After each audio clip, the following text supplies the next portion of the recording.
When you look then at the physiological development of the black child, you will note that that development is not an exact duplicate of the white child. In fact, the physiological development of the black child is so different from that of the white child and in advance of that of the white child until our children require a different nutritional chart to meet their nutritional needs. Their teeth do not grow at the same rate, their bones and so forth do not develop at the same rate, and that is they develop much more rapidly. They're going to walk earlier, they're going to talk earlier, their brains are born in a more advanced state of development as measured by EEG patterns that are correlated with so-called IQ.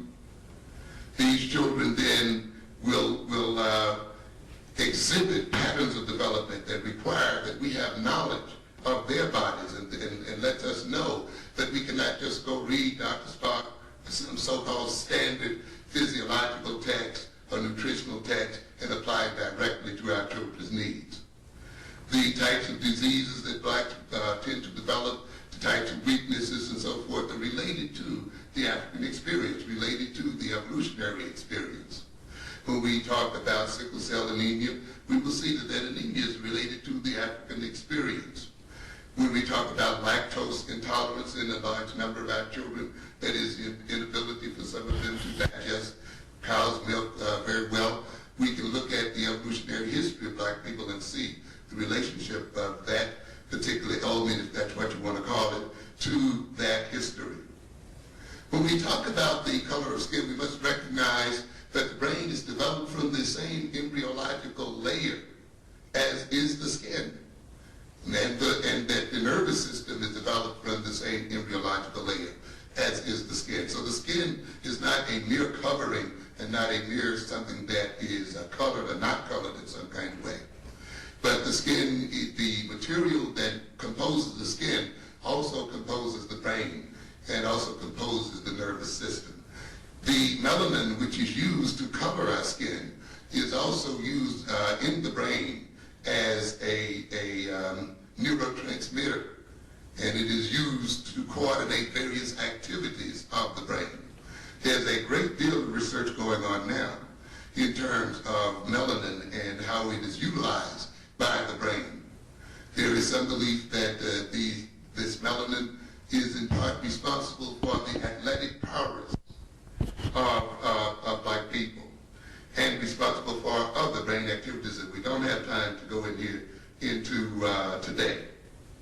But all I'm trying to say is we have to look beyond the situation of color. I like to think, and when I talk about the development of black children, I'm talking about a situation of where our children are able to do things and to exhibit behaviors on the very first and second days of life that it takes the European child some month and a half or more to develop. In some 60 indexes of behavioral potential and behavioral exhibitions, the black child comes out ahead of the European child significantly in its development and growth. So again, we need to look at that, and a part of it appears to be related to the melanin content of the black skin and the black body itself. Now, I'd like to see then and I guess from one point of view, the walking and talking early of these black children as representing the early walking and talking of black man on this earth.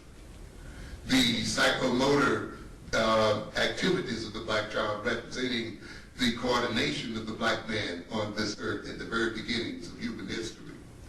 And just as this child is going to walk and talk and do other things early, we see the black man laying the foundations of civilization early as well in pre-dynastic Egypt and other civilizations. Another thing that differentiates this black child, of course, is something I alluded to earlier, and that is the psychosocial experiences of black people. I've indicated then that the history and experience of black people and the people in general contribute to their psychology.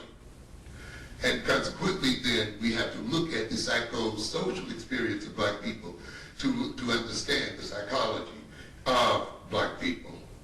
When we as Black Americans say we are Americans, we certainly may be identified with a geographical location.